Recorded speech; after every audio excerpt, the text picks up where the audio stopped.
হযরত মুসা আলাইহিস সালামের কাছে একবার এক যুবক এসে বলল, হে আল্লাহর নবী, আমি জীবজন্তু লালন পালন করি, আপনি দয়া করে আল্লাহর কাছে দোয়া করুন যাতে করে আমি তাদের সুখ দুঃখের সকল কথা বুঝতে পারি আর উপযুক্ত ব্যবস্থাও নিতে পারি। যুবকটির কথা শুনে মুসা আলাইহিস সালাম বললেন, সাবধান, এর থেকে বিরত থাকুন, এর মধ্যে অনেক বিপজ্জনক ব্যাপার স্যাপার লুকিয়ে আছে যা আপনি সহ্য করতে পারবেন না। কিন্তু যুবকটি নাছোড়বান্দা, সে বারবার কাকুতি মিনতির সুরে একই আবদার করতে লাগলো। মুসা আলাইহিস সালাম বললেন, এটা মঙ্গলজনক নয়। যুবকটি শেষে বলল, আর বেশি না হয় অন্তত গৃহপালিত মোরগ এবং কুকুরের ভাষা বোঝার ব্যবস্থা করে দিন। তার এই মিনতির কারণে হযরত মুসা আলাইহিস সালাম আল্লাহর কাছে এই ব্যাপারে দোয়া করলেন। আল্লাহ তাআলা তার দোয়া কবুল করলেন এবং যুবকটিকে জীবজন্তুর ভাষা বোঝার ক্ষমতা দান করলেন। যুবকটি খুশি মনে বাড়ি ফিরে এলো আর মনে মনে বলল, এবার জীবজন্তুদের সব চালাকি ধরা যাবে। পরদিন ভোরে যখন বাড়ির হাঁস মুরগি ছেড়ে দেওয়া হলো, তখন সেই যুবক মোরগের কথা শোনার জন্য বারান্দায় এসে বসলো। বাড়ির কাজের মেয়ে রাতের বেঁচে যাওয়া রুটির টুকরো উঠানে নিক্ষেপ করলো। কুকুরটিও কাছেই ছিল।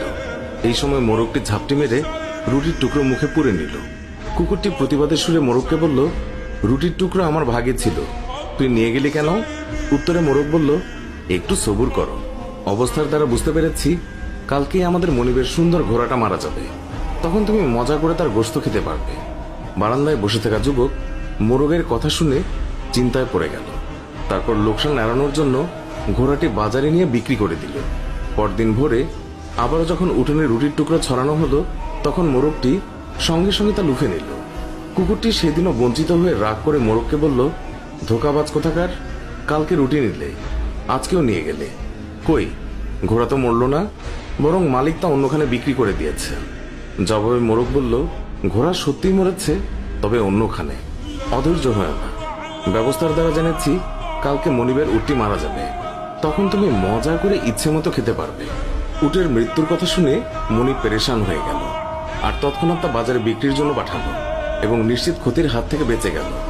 পরদিন ভোরে আবার রুটি ফেলা হলে সঙ্গে সঙ্গে মোরগ রুটির টুকরো সে লুফে নিল। কুকুরটি আজও ব্যর্থ হলো। তখন সে তাচ্ছিল্যের সুরে মোরগকে বলল, তোকে বড়ই প্রতারক দেখছি, প্রতিদিনই আমাকে ধোকা দিচ্ছিস। মোরগ বলল, ধৈর্যহারা হয়ে না হে বন্ধু, কাল দেখবে মনিবের গোলামটা মারা গেছে, তখন শিরনি ইত্যাদি করবে, তখন গোশত পোলাও ইত্যাদি অনেক কিছুই তুমি খেতে পারবে। মনিব মোরগের কথা শুনে বেচেইন হয়ে গেল। সে তড়িৎ গোলামটাকে অন্য একজনের কাছে বিক্রি করে দিল এবং বিরাট ক্ষয়ক্ষতির হাত থেকে রক্ষা পেল। আর মনে মনে ভাবল, এই জীবজন্তুর ভাষা বুঝে ভালোই উপকার হলো, এতে অনেক ক্ষতি থেকে বাঁচা গেল। কিন্তু এতে